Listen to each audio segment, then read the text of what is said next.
iniciarmos a nossa conversa sobre o tato, vamos discutir um pouquinho sobre o que é sistema sensitivo.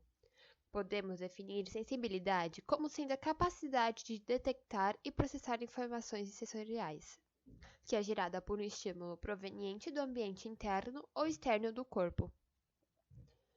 O responsável pelo processamento dessas informações é o sistema nervoso sensorial. Portanto, é ele que realiza a análise dos estímulos oriundos dos diversos tecidos e órgãos do organismo.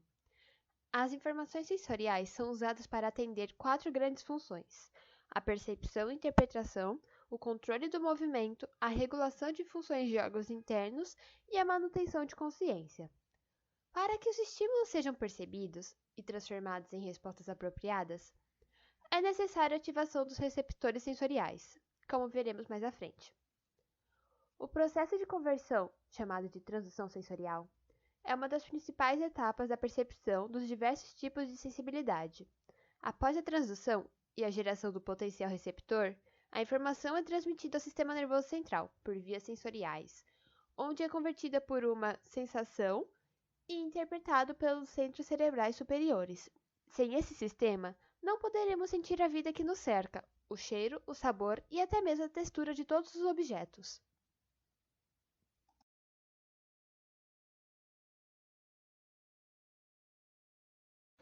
O tato é um dos 5 sentidos, e é através dele que podemos perceber texturas, temperaturas, sensações de dor e até mesmo a pressão. Essa variabilidade de sensações faz com que o tato seja considerado o mais completo entre os 5 órgãos dos sentidos. As sensações táteis são as que detectam o toque, a pressão e a vibração. São conhecidos cerca de 6 tipos diferentes de receptores táteis, que são os que compõem o tato, os responsáveis, que são o corpúsculo de Meissner, o disco de Merkel, o órgão terminal piloso, órgãos terminais de Ruffini, corpúsculo de Pacini e corpúsculo de Krause. Existem também terminações nervosas livres, encontradas em todas as partes da pele e em muitos outros tecidos.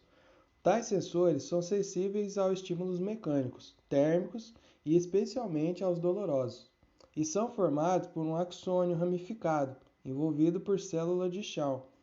Quase todos os receptores sensoriais do tato transmitem seus sinais pelas fibras nervosas de condução rápida. Por outro lado, os tipos mais impreciosos de sinais, como a pressão indistinta, o tato mal localizado e as cócegas, são transmitidos por fibras nervosas muito mais lentas. Algumas áreas da pele apresentam alto grau de sensibilidade, como os lábios e as pontas dos dedos. Por meio dessas áreas são recolhidas informações detalhadas quanto à forma, textura, dureza e a temperatura daquilo que é tocado. Isso ocorre porque nessas regiões existe grande número de receptores sensoriais. Mesmo o menor estímulo é capaz de ativar alguns receptores. A pele é o maior órgão do corpo humano e, por toda a sua extensão, existem terminações nervosas que são capazes de captar estímulos mecânicos, térmicos e dolorosos. A maioria dos receptores do sistema sensorial somático são do tipo mecanorreceptores. Eles, por exemplo, nos possibilitam reconhecer sensações como tato, pressão e vibração. Apesar de serem sensações distintas, são causadas pela estimulação mecânica de um mesmo grupo de receptores. Agora vamos conhecer os receptores táteis e onde são encontrados. Os discos de Merkel são encontrados principalmente na epiderme da pele glaba, são receptores de adaptação lenta e estão envolvidos com informações de tato e pressão contínuas. Junto com os corpúsculos de Meissner, desempenham papéis importantes na localização das sensações táteis em áreas específicas, além de determinar a textura do que é sentido. As terminações nervosas livres estão localizadas tanto na pele glabra como na pele pilosa. São morfologicamente semelhantes e sensíveis aos estímulos mecânicos, térmicos ou químicos e podem gerar a sensação de pressão, calor, frio ou dor. O corpúsculo de Meissner são encontrados principalmente na transição da derme com a epiderme da pele glaba. É um receptor de adaptação rápida após ser estimulado, o que significa que são sensíveis ao movimento de objetos leves sobre a pele e também à vibração de baixa frequência. Assim como o de Meissner, o receptor do folículo piloso é também de adaptação rápida. Na base dos pelos há uma fibra nervosa que é entrelaçada, e o menor contato exercido sobre um pelo estimula o receptor. O corpúsculo de Pacini está localizado abaixo da derme em tecidos profundos. São estimulados por movimentos muito rápidos dos tecidos, detectam variações na velocidade do estímulo e codificam a sensação de vibração. Por último, temos o corpúsculo de Ruffini. Eles estão localizados nas camadas mais profundas da pele. Presa à derme tem uma adaptação lenta. Informa não apenas a velocidade e o grau de deformação da pele, mas também o tempo que ela fica deformada. Esse processamento é importante para a percepção da posição das partes do corpo entre si. Junto com os receptores, o corpúsculo de Ruffini colabora com a percepção de que as nossas mãos estão abertas ou fechadas pelo grau de distensão da pele, mesmo estando com os olhos fechados.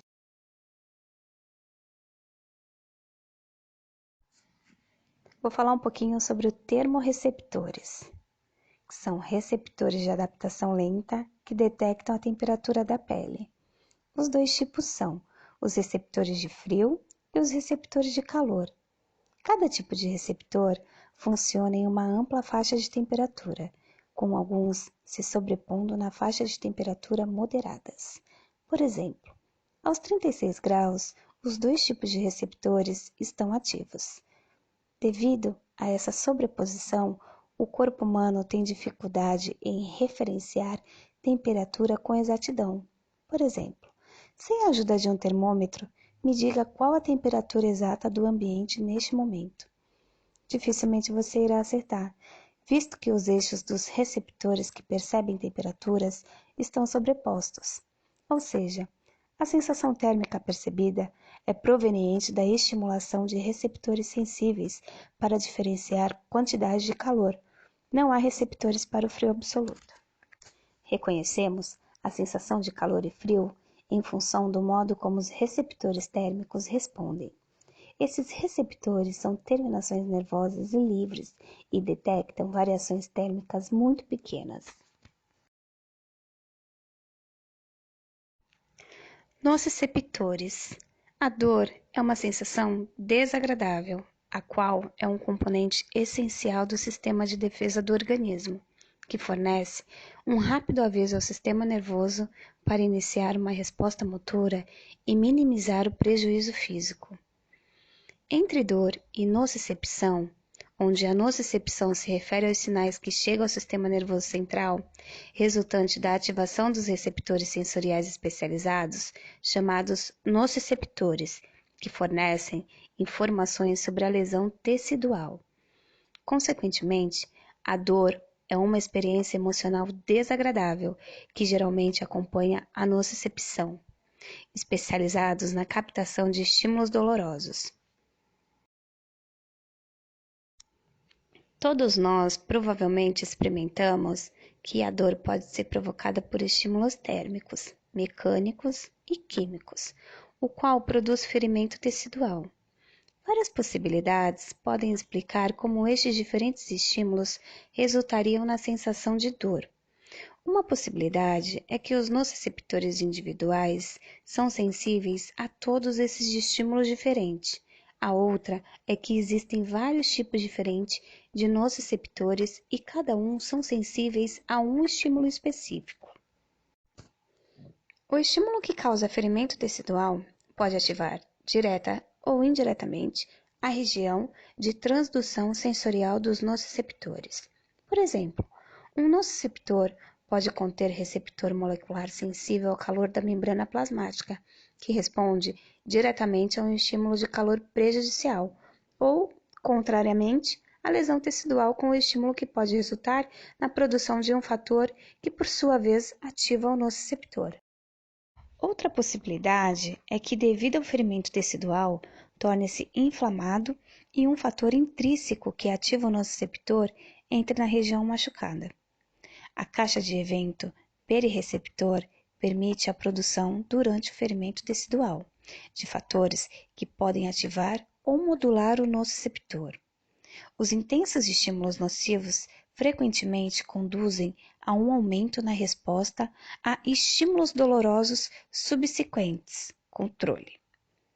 Após os estímulos nocivos e a transdução da resposta em potencial de receptor deve ser transformada ou codificada em uma série de potenciais de ação, os quais transportam um sinal de transmissão ao terminal pré-sináptico.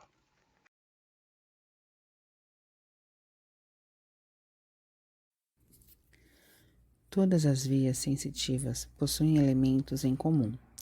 Elas iniciam com um estímulo interno ou externo, que ativa um receptor sensitivo. O receptor é um transdutor que converte o estímulo em potenciais elétricos graduados.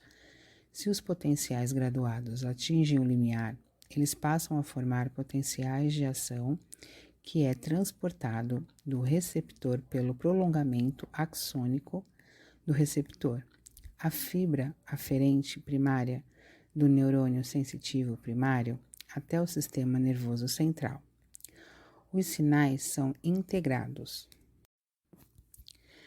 Alguns estímulos ativam áreas do córtex cerebral e tornam-se conscientes, mas outros acontecem sem a nossa percepção consciente, como por exemplo de estímulos sensoriais conscientes. Temos sentidos especiais, a visão, a gustação, olfação, equilíbrio e audição. Estímulos somatosensoriais, tato, temperatura, dor, pressão. Alguns estímulos sensoriais são subconscientes, tais como a percepção do grau de extensão, estiramento muscular, a pressão arterial, o pH sanguíneo, temperatura interna, concentração de glicose no sangue. Há diferentes formas de energia, mecânica, luminosa e química. São captadas pelos nossos receptores sensoriais e transformados em um potencial de ação, um sinal que é transmitido e reconhecido pelo nosso sistema nervoso central. A capacidade de reconhecermos cada estímulo como único é derivado da ativação de vias sensoriais específicas, ou seja, cada modalidade sensorial trafega por um conjunto de neurônios específicos, uma via codificada. Para que os estímulos sensoriais tornem-se sensações sensoriais específicas, temos que reconhecer, além da natureza do estímulo, a modalidade. Tem que ser codificado a localização, a intensidade e a duração do estímulo. Todos os estímulos são convertidos em potenciais de ação nos neurônios sensitivos primários. No entanto, somos capazes de distinguir diferentes tipos de estímulos mecânicos, sonoros, gustativos. Isto ocorre pois nosso organismo é capaz de determinar a natureza ou modalidade do estímulo, sua localização, sua intensidade e sua duração.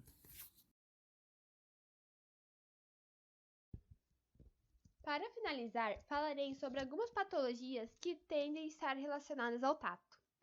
Antes, deixe-me explicar o que é analgesia. Ela é a abolição da sensibilidade à dor, sem supressão das outras propriedades sensitivas, nem perda da consciência. A dor ortodoxa pode ser considerada como um mecanismo de proteção do organismo contra lesões. Ela é geralmente aversiva, o que gera uma grande urgência no sentido de evitá-la, e produz comportamento de fuga da situação em que ela está presente. Existem, sim, indivíduos com ausência da sensibilidade à dor, que pode ser de origem genética ou adquirida. Porém, essa característica é extremamente prejudicial ao organismo, pois os indivíduos com analgesia tendem à morte prematura. Uma das patologias genéticas é a disautonomia familiar, também conhecida por síndrome de Riley-Day. É uma desordem do sistema nervoso prejudicando o funcionamento dos neurônios sensoriais, os quais reagem aos estímulos externos, causando a insensibilidade à dor, crescimento lento, incapacidade de produzir lágrimas, entre outros sintomas. Sendo que a insensibilidade à dor é a mais característica desse transtorno, Os portadores dessa doença tendem a morrer jovens por não sentirem dor. O indivíduo fica mais exposto a acidentes, não possuindo os alarmes de possíveis danos teciduais em decorrência a ferimentos. Só é possível obter o diagnóstico dessa síndrome por meio de realizações de exames físicos, que evidenciam a ausência de reflexo, ausência de resposta à administração de histamina e insensibilidade a todos os tipos de estímulo, como calor, frio, pressão, dor. O tratamento tem como objetivo apenas controlar os sintomas, pois ainda não existe cura para essa doença. A hanseníase é uma patologia adquirida. Ela é uma doença crônica e infecto-contagiosa cujo agente etiológico é o Mycobacterium leprae, que infecta os nervos periféricos e mais especificamente as células de Schwann. A doença acomete principalmente os nervos superficiais da pele e troncos nervosos periféricos, mas também pode afetar os olhos e órgãos internos. Se não tratada na forma inicial, a doença quase sempre evolui, tornando-se transmissível, podendo atingir qualquer pessoa de sexo ou idade. Essa evolução ocorre, de geral, de forma lenta e progressiva, podendo levar a incapacidades físicas. Os principais sinais e sintomas da hanseníase são as áreas da pele com mancha esbranquiçada, castanhada, avermelhada, com alterações de sensibilidade a dor, calor e tato. Formigamento, choque e cãibra nos braços e pernas que evoluem para a dormência. A pessoa se queima ou se machuca sem ao menos perceber. A diminuição ou queda de pelos localizados, especialmente na sobrancelha. Pele avermelhada com diminuição ou ausência de suor no local. Diminuição e ou perda de sensibilidade nas áreas dos nervos afetados, principalmente nos olhos, mãos e pés. O diagnóstico é feito pelo médico e envolve uma avaliação clínica dermatoneurológica, por meio de testes de sensibilidade, palpação de nervo e avaliação da força motora. O tratamento é gratuito e fornecido pelo SUS. Ele é eficaz e cura. Após a primeira dose da medicação, não há mais risco de transmissão durante o tratamento e o paciente pode viver em meio à sociedade normalmente. E por hoje é só. Agradecemos a sua atenção e esperamos que tenha gostado. Até mais!